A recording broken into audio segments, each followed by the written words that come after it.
டேய் முல்லை, என்ன பண்ணிட்டு இருக்க? வாங்க வாங்க. ஒண்ணும் இல்ல, பேட்டிக்கு சீஃப் கெஸ்ட் அனுப்புறீங்களா? பண்ணி விடுவோம். டைம் என்ன ஆகுது? என்ன கேட்டா சீஃப் கெஸ்ட் நீ அரேஞ்ச் பண்ணல, என்ன கேக்குற நீ? டென்ஷன் ஆகாத. இப்ப வரவர் வந்து சாதாரண ஆள் கிடையாது, ஸ்பெஷல் ஆகுது. கோபத்தை கட்டுப்படுத்துவது எப்படி? முதல்ல உன் கோபத்தை கட்டுப்படுத்தியா? அந்த புக் எழுதி அது பெரிய லெவல்ல எல்லாமே பிரமிப்பான அவரை பாக்குறதே நம்ம கொடுத்து வச்சிருக்கோம். அதுக்கு என்ன பண்ணணும்ப்பா? பொறுமையின் சிகரங்க அவரு. சரி, என்னப்பா அவர் வராரு, நல்லா கூலா பேட்டி எடுக்கணும், கரெக்டா இருக்கணும். ஒவ்வொரு டைம் சீஃப் கெஸ்ட் வரும்போது நான் தானே கேள்வி கேட்கறேன். என்ன நீ எழுதி கொடுக்குற? நீ சொல்றா, போப்பா போ. டென்ஷன் ஆகுற அடிக்கடி. நீ போப்பா, நான் எடுத்துக்கிறேன், போப்பா நீ போப்பா. வருவாரு, சரி விடு. All the best. ரைட்டு, லாஸ்ட்ல இது உனக்கு கையை கொடுத்துருது. ஆல் தி பெஸ்ட்னு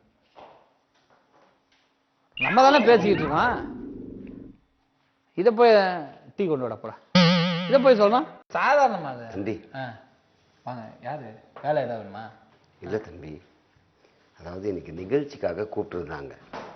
பொறுமையின் சிகரம் பொன்னுரங்கம். ஓ அது போ தம்பி, இவர் தானே நீ சொன்னாரு? சரி சரி சரி. ஏன்பா வர சீஃப் கெஸ்ட் மதிக்க மாட்டீங்களா? அவனுக்கு ஏதாவது ஒரு டீ கொடுத்தா தானே குடிப்பா? ஒரு டீயை கொடுத்தா ஒண்ணுதான் இருக்கா? எச்ச பண்ணிட்டேன். பரவாயில்ல தம்பி, வேணாம் விடுங்க, வேணாம் வேணாம். ஐயோ, ஏன் எல்லாத்தையுமே நான் சொல்லணுமா? இவன் எவ்வளவு நேரம் பண்ணிப்பான்? 2 சேர் போடணும் தெரியாதா? ஒரு ஏங்க ஒரு இல்ல சார், உங்களுக்கு தெரியாது சார். நம்மள மாதிரி எல்லாருமே சக மனிதர்கள், யார் மேலேயும் அப்படி இல்ல சார். சேர போட்டு நான் மட்டும் உட்காந்து தப்பா நினைப்பாங்க. தம்பி கோவப்படாதீங்க, நான் கொண்டு வரேன், நானே கொண்டு வரேன். ஏடா நீ சீஃப் கெஸ்டா? எல்லாம் வந்து சேர்றீங்க பாரு அவனுக்கு எல்லாம். டேய் பக்காடா உன் ஆளுங்க எல்லாமே. என்னமோ பண்ணுங்க. சரி, அப்புறம் எந்திரா பஸ். என்ன சாரி சார், தப்பா நினைக்காதீங்க நீங்க. அதுதான் நம்ம பையன் பத்தியா இது மாதிரி கொண்டு வந்துக்கிறான். என்ன சாரு அவன் குத்தமிச்சானா? நீ கொஞ்சம் புத்திசாலி, அவனா குத்தமிச்சான்? இல்ல இல்ல, அவரு வேற கொடுத்தாரு, இது நல்லா இருக்கேன்னு நான் கொண்டு சார். போங்க சார், இந்த சேர் எடுத்து கருப்பு சேர் கொண்டு வாங்க சார். உயிர் எடுக்கிறீங்க போ. என்னையா இப்ப பேட்டி எடுக்கதான் வேணாம், வாங்க சட்டுன்னு. எவ்வளவு நேரம் கேமரா? தப்பா நினைக்கிறீங்க சார், வாங்க. இப்படி போடுங்க சார். ஒரு ஆங்கிள் போட்டு உட்காருங்க. எந்திரிங்க. உட்காருன்னு சொன்னீங்க. சேரை சரி பண்ண வேணாவா? என்ன உயிர் எடுக்குது? இதுக்கு தாங்க உங்களை செட் பண்ண சொன்னேன். கோவப்படாதீங்க கோவப்படாதீங்க. இல்ல சார், தப்பா நினைக்காதீங்க நீங்க. அதாவது அவங்களா செட் பண்ணி வைப்பாங்க கரெக்டா. நேரா போடுங்க. மைக்கு போட்டீங்களா அவருக்கு? சார்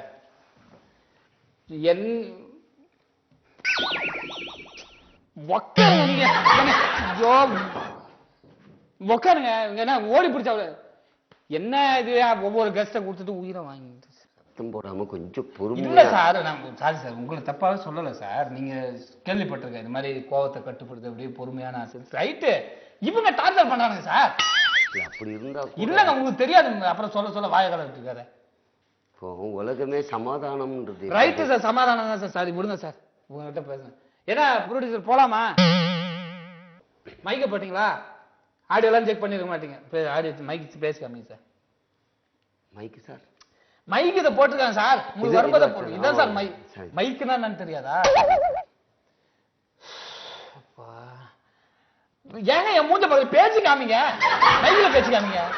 வணக்கம் வணக்கம். என்னங்க நீங்க நிமிர்ந்து பேசுங்க, நீங்க நிமிர்ந்து பேசுங்க. வணக்கம் வணக்கம். விடுங்க, கையை விடுங்க.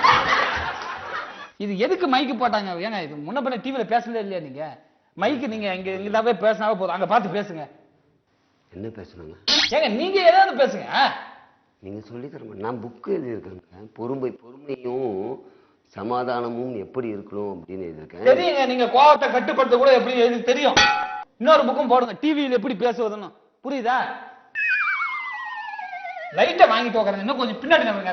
லைட்டா நவருங்க, லைட்டா நவருங்க. அப்படியே இருட்டில் உட்காந்து மூஞ்சி பாருங்க. லைட்டே பார்க்காதீங்க, பாருங்க கேமரா அங்க இருக்கு. ஆக்சுவலா கோவப்படாம இருந்தா. கோவப்படக்கூடாது. கோவம் நான் படுறேன்னா பேசுறதே கோவப்படுற மாதிரி இருக்கா? வணக்கம் நேயர்களே, இன்றைய சிறப்பு நிகழ்ச்சி கோவத்தை கட்டுப்படுத்துவது எப்படி அப்படின்னு ஒரு புத்தகத்தை வெளியிட்டு மிகப்பெரிய அளவில் இந்திய அளவில் ஒரு அவார்டு வாங்கியிருக்கார் நம்மளுடைய பொன்னுரங்கம் அவர்கள். இன்னொன்று சொல்லணும்னா, அவர் பொறுமையின் சிகரம் அப்படிங்கிறதுக்கும் ஒரு அவார்டு வாங்கியிருக்காரு. வணக்கம் ஐயா. வணக்கம். மூஞ்ச மறைச்சிங்க அப்படியே. வணக்கம். உங்க மூஞ்சி யாருக்கும் தெரியக்கூடாது பாரு. மைக்கில் டச் பண்ணாத. மைக்கில் டச் பண்ணா கரபரான்னு சத்தம் கேட்கும்ல. யார் பக்கத்து வீட்டுக்கு வணக்கம் வைக்கிறியா? என்னங்க நீங்க வணக்கம்னு வாயிலே சொல்லுங்க, ஒரு கையை விடுங்க. என்ன உசுர வாங்குறாங்க. வணக்கம். இருங்க, நான் கூட பேசும்போதே ஓவர்லாப் ஆச்சுன்னா என்னங்க நீங்க கோவப்பட்டோம் வச்சுங்களேன். வாழ்க்கையில நிறைய சிக்கல் வருது. இந்த பிபி எல்லாம் வர்றதுக்கு காரணமே இந்த பொறுமை இல்லாதது. இருடா நீ அதெல்லாம் பேசாத என்கிட்ட. அவ்வளவுதான் நான் சொல்லுவேன், பேசாத நீ. நான் பேட்டியில் கேட்கறது மட்டும் பதில் சொல்றேன். நீ எனக்கு ஒன்றும் அட்வைஸ் பண்ண வேணாடா. இந்த வாடா போடான்றது நம்ம ஒரு ஒரு ஒரு அன்பாக பேசும்போது அந்த வார்த்தைகள் அன்புல நடா உங்ககிட்ட நடா அன்பு உசுறு வாங்காத, புரியுதா? உனக்கு எனக்கு என்ன அன்பு இருக்கு? பேட்டி எடுத்தமா 20 நிமிஷம் எடுத்தமா முடிச்சுமா கிளம்பி போயினா இருக்கணும், புரியுதா? போலாங்க. ஐயா பொன்னுரங்கம் அவர்களை சந்திக்க போகிறோம். ஐயா வணக்கம். ஐயா ஏதாவது ஒரு வணக்கம் ஓப்பனில் சொல்லி தொலைங்க. போலாங்க. வணக்கம். நார்மலா இருந்து சொல்லுங்க. வணக்கம் சார். இப்போ மக்களுக்கு மிகவும் பயன்படும் வகையில் ரொம்ப அழகா நீங்க கோபத்தை கட்டுப்படுத்துவது எப்படி, எந்த மாதிரி முறையில மக்களை நீங்க கோபப்படுத்தத கட்டுப்படுத்தலாம்னு நினைக்கிறீங்க, எழுதியிருக்கீங்க.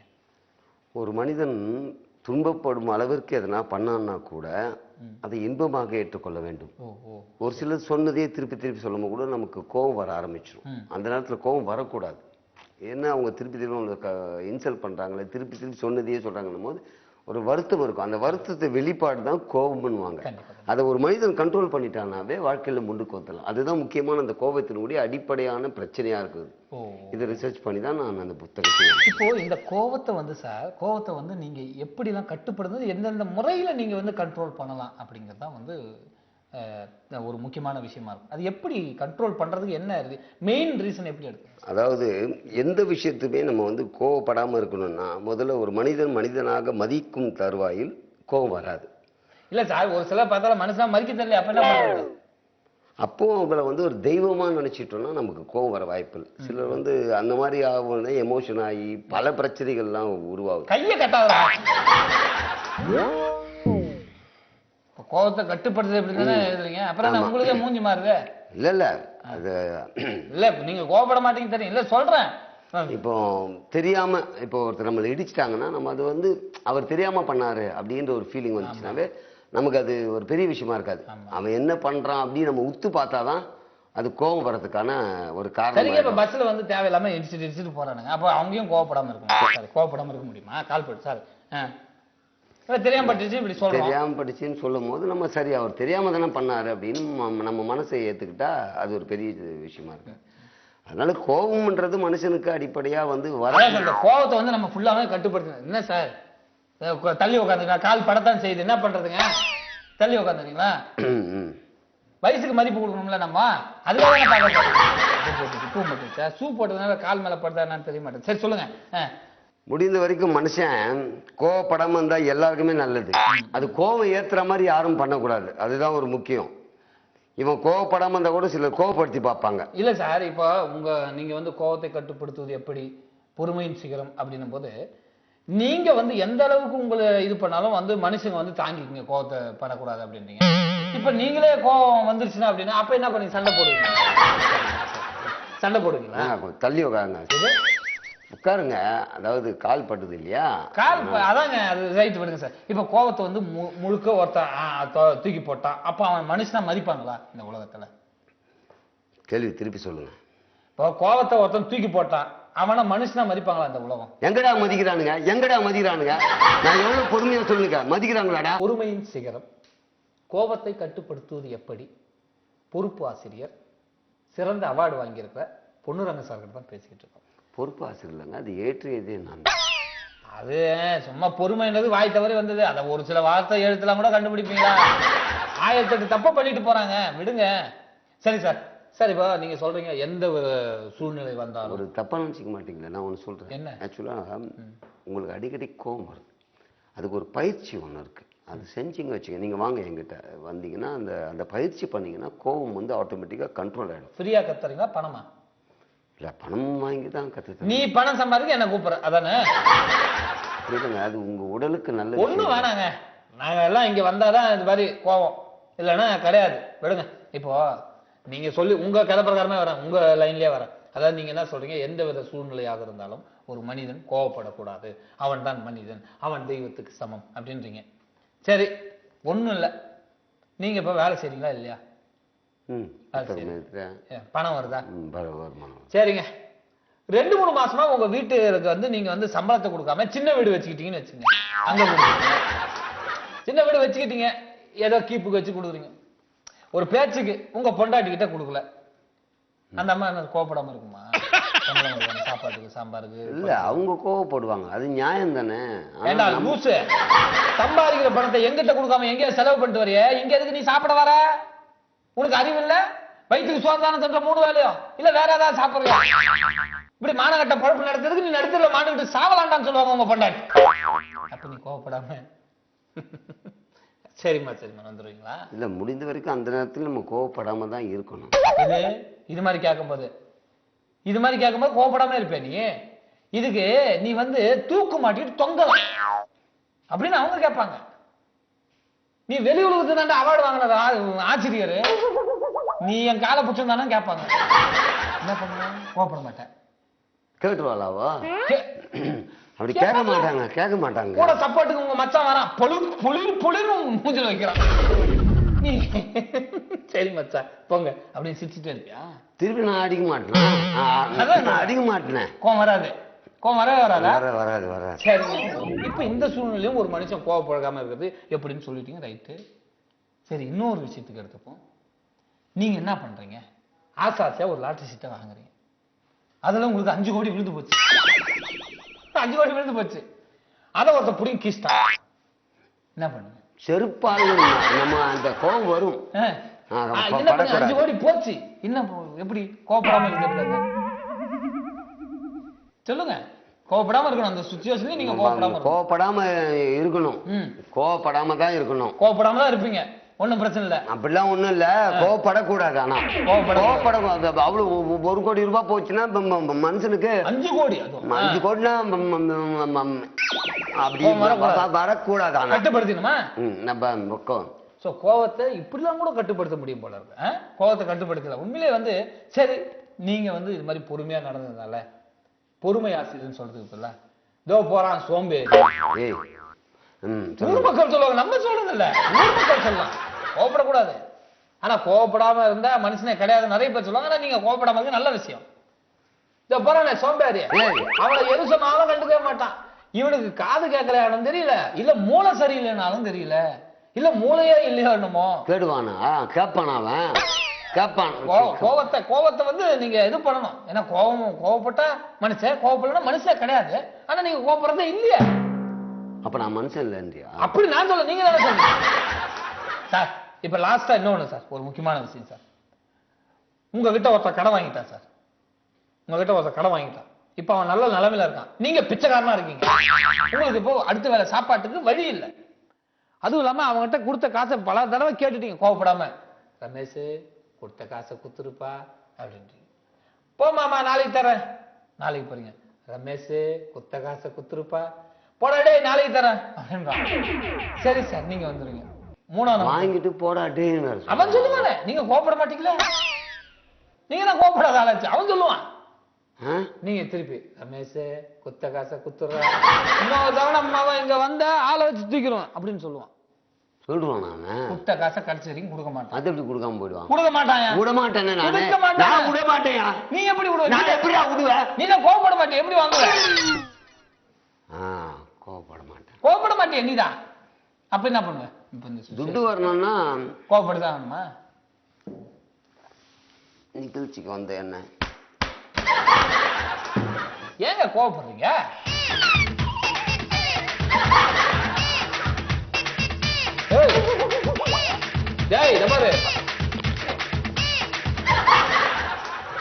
யாரா என்ன கூட்டு வந்தது? இங்க இருக்கானடா, அதான் நிகழ்ச்சி கூட்டு வந்து இருக்கானடா. கோவப்படாத, வெளியே இருக்காங்க. இன்னொரு டைம் சொல்றது, இன்னொரு டைம் என்ன வச்சுக்க மாட்டேன்டா. விட்டான். நான் வாழ்க்கையில கோவமே படக்கூடாதுன்னு புக்கெல்லாம் எழுதி ரிலீஸ் பண்ணா கூட்டு வந்து கோவப்படுத்தி பாக்குறீங்க. கோவத்தை வெட்டிடுவேன், இங்கே வெட்டிடுவேண்டா. வெளியே வந்து பாரு. சாரி சார், தப்பா நினைக்காதீங்க சார். சார் சார் ஒரு நிமிஷம் சார், இந்த கோவத்தை கட்டுப்படுத்துறதுக்கு எப்படின்னு சொல்லி தரீங்களே, நான் வீட்டுக்கு வரட்டுமா சார்? நானே இது ஒழுங்கா பண்ணலடா. நானே பண்ணல, கிளாஸே கிடையாது. இனிமேல் கூப்பிட்டான், அவன் பேருனா அப்புறம் ஆனந்த் சார். போறேன்டா கும்பல வரவன் எப்படா கேள்வி கேட்குறீங்க? நான் சொன்னேன் எழுதுற ஆசிரியர்ன்ட்டு. பேசுறது கிடையாதாடா நீ? லைட் வாங்கடா, குஞ்சு பேசாதடா, நிமிதி பேசுறா, உக்காது இல்லையாடா, என்ன கேள்வி கேட்குறீங்களா? இல்ல சார், புதுசா வந்தா கூட அதுக்காக நீ என்னடா கேட்பியாடா? மான வெளிவாடா நீ. அவனுக்கு முதல் உதவ ரெண்டாவது உதவ உனக்கு. கோபப்படாதீங்க சார். சார் நீங்க பொறுமையின் சிகரம் சார். இல்லடா, பொறுமையின் சிகரம் நான் கிடையாதுடா. அந்த புக்கை கிழிச்சிருங்கடா, அவார்டை வந்து வீட்டுல இருந்து எடுத்துன்னு போங்கடா. இன்னொரு தடவை நிகழ்ச்சி வச்சு கூப்பிட்டு பிஞ்சிரும் உனக்கு.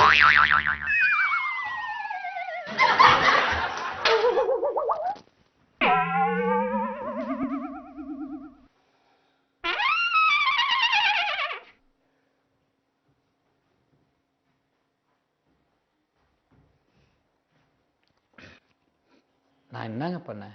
சாதாரணமா தானே பேசினேன். வாடா டேய், வெளியே வாடா, நீ வெளியே வாடா.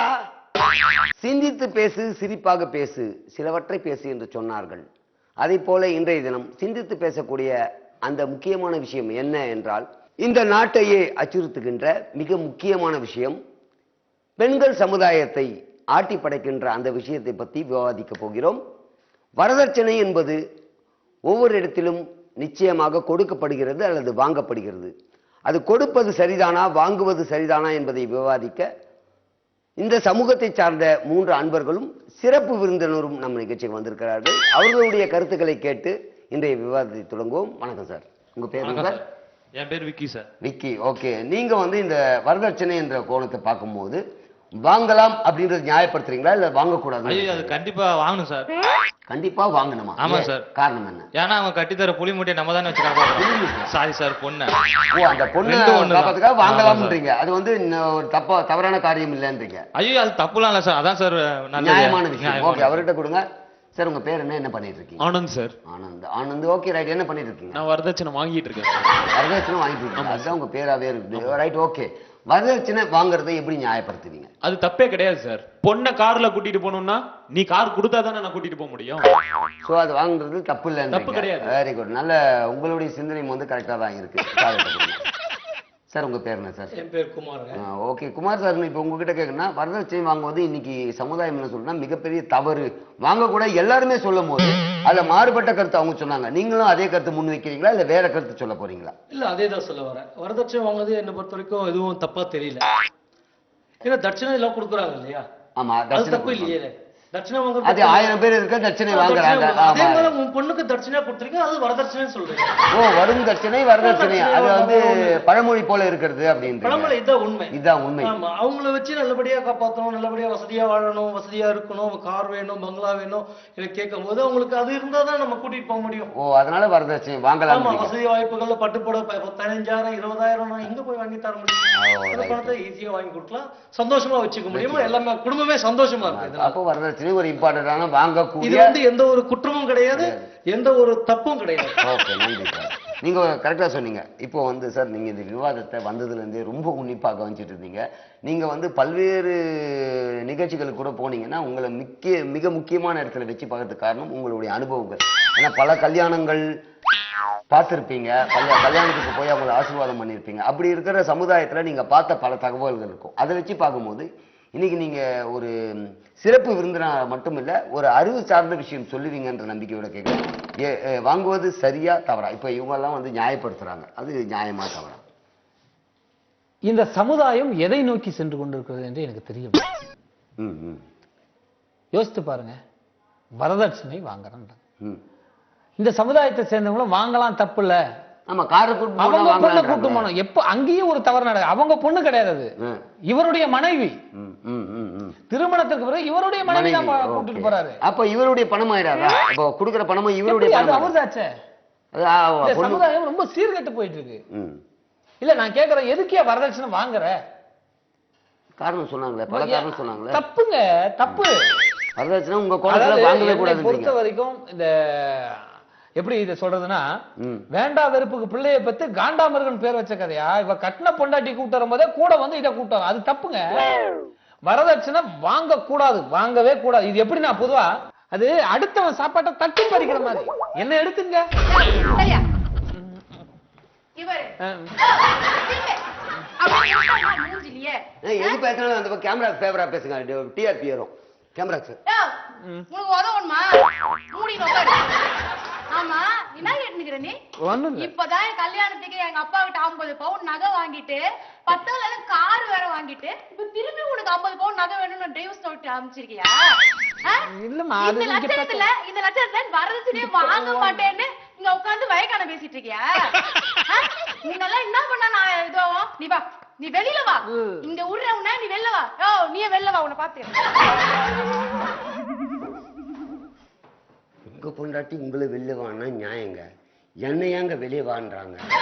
ஆக, இந்த சமுதாயம் உண்மையிலே பார்க்க போனா இல்ல இல்ல, நம்ம அதை விட்டுருவோம். இந்த சமுதாயம் எதை நோக்கி சென்று வரதட்சணை என்பது யாருமே